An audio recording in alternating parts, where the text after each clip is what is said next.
Welcome to this explainer. Right off the bat, let's talk about this central paradox of human behavior. You know that feeling of being totally in control of your day? Well, it might just be an illusion. Today, we're diving deep into the architecture of habit, specifically focusing on how our brains literally rewire themselves in the basal ganglia to turn conscious, goal-directed actions into completely automatic habits. Okay, let's dive into this. 50%. That's a massive number, right? According to research, nearly half of all our daily actions are performed on pure autopilot. They're driven entirely by habit, not conscious choice. I mean, think about that for a second. Half of everything you do today, what you eat for breakfast, how you react to a stressful email, the exact route you take to work, isn't a fresh decision. It's a neurologically programmed routine just playing itself out. So what's actually happening here? Basically, we're constantly juggling two distinct behavioral strategies. On one hand, we have goal-directed behavior. This is super flexible, totally driven by the outcome you want, but man, it requires a massive amount of cognitive energy. On the flip side, we have habitual behavior. This one is inflexible, triggered by environmental cues, but, and here's the kicker, it is incredibly energy efficient. You see, your brain is the ultimate efficiency manager. It wants to survive.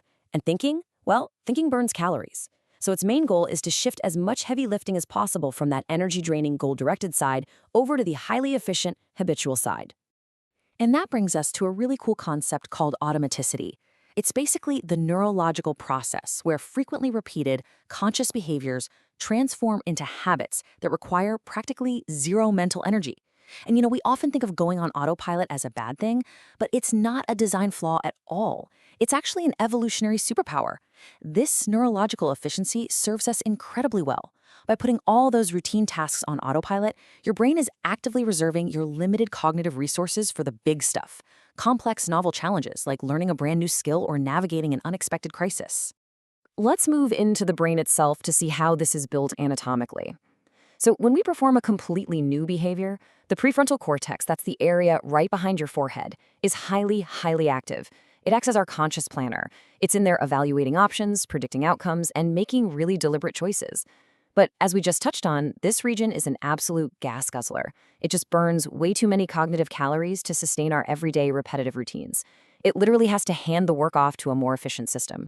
And this brilliantly illustrates exactly how that handoff works. Deep inside the brain, a literal physical shift occurs. What we're looking at here is the microanatomy of the basal ganglia, which is a set of deep brain nuclei absolutely crucial for our behavior. Initially, your goal-directed behavior relies on the associative loop that connects the prefrontal cortex to the dorsomedial striatum, or DMS. But as you repeat the action, the brain physically transfers control to the sensory-motor loop, connecting the sensory-motor cortex to the dorsolateral striatum, or DLS. Your behavior literally moves to an entirely different physical circuit in your brain. The DLS is basically the habit center. Once a routine moves in there, boom, it's locked in. This actually leads to a fantastic insight from Dr. Maksudal Shadat Akash. He notes, this transition from conscious to unconscious processing is the essence of habit formation. And that's absolutely crucial to understand. This transition deep into the basal ganglia completely bypasses your need for continuous conscious thought. I mean, you don't have to debate how to tie your shoes every morning, right? Your sensory motor loop just executes the program for you. But you might be wondering what actually fuels this physical transition. Well, let's zoom even further in, right into your brain's dopamine factory, the ventral tegmental area, or VTA. Now, dopamine isn't just a simple reward chemical, like a lot of people think. Researchers have actually found two very distinct sets of workers here. First up, you have the CRAR1 neurons. These act as your associative learners. They fire up to help you acquire the habit and learn the reinforcement. But then, you have the clock neurons. Think of them as the motivators. They signal something called incentive salience, basically maintaining your drive to keep doing the behavior long after that initial learning phase is over. When these two sets of neurons team up, they create an absolutely relentless behavioral drive. As the basal ganglia takes the wheel and a habit solidifies, something truly fascinating happens, the dopamine shift. Early on in the process, you get a nice dopamine spike when you actually receive a reward, say, eating a delicious donut. But as that behavior becomes automatic, the dopamine release shifts from the actual reward to the environmental cue. So just seeing the donut box, or even just stepping into the office break room, triggers an anticipatory dopamine spike before you've even taken a single bite. This is exactly why bad habits are so incredibly difficult to break.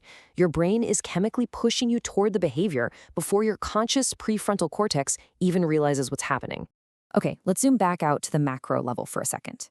Knowing that our brains are so heavily wired to follow these cue-driven basal ganglia loops, how do we actually change our behavior? Well, usually we just try to set goals, right? But consider the goal intention trap. Research shows that simply intending to achieve a goal, like just saying, I'm going to exercise more, only accounts for a 28% variance in actual success. And honestly, some studies suggest even that is a generous overestimate. Why? Because sheer willpower, which lives in that easily exhausted prefrontal cortex, just cannot easily override those entrenched, dopamine-fueled basal ganglia circuits. As you can see, trying to rely purely on goal striving can literally feel like navigating a massive, complicated maze. When you rely solely on your conscious planner, you're going to hit dead ends, you're going to get severe decision fatigue, and inevitably, you're going to fall right back onto your default DLS habit loops the second you get tired or stressed out. You're essentially trying to outthink a system that was specifically designed to operate without thinking. We need a behavioral shortcut. We need a way to directly program our basal ganglia so that doing the right thing becomes the automatic default response. And here is the scientifically backed behavioral cure for that. It's a brilliant concept called implementation intentions. As researchers Gallwitzer and Sheeran define it, if situation Y is encountered, then I will initiate behavior Z in order to reach goal X.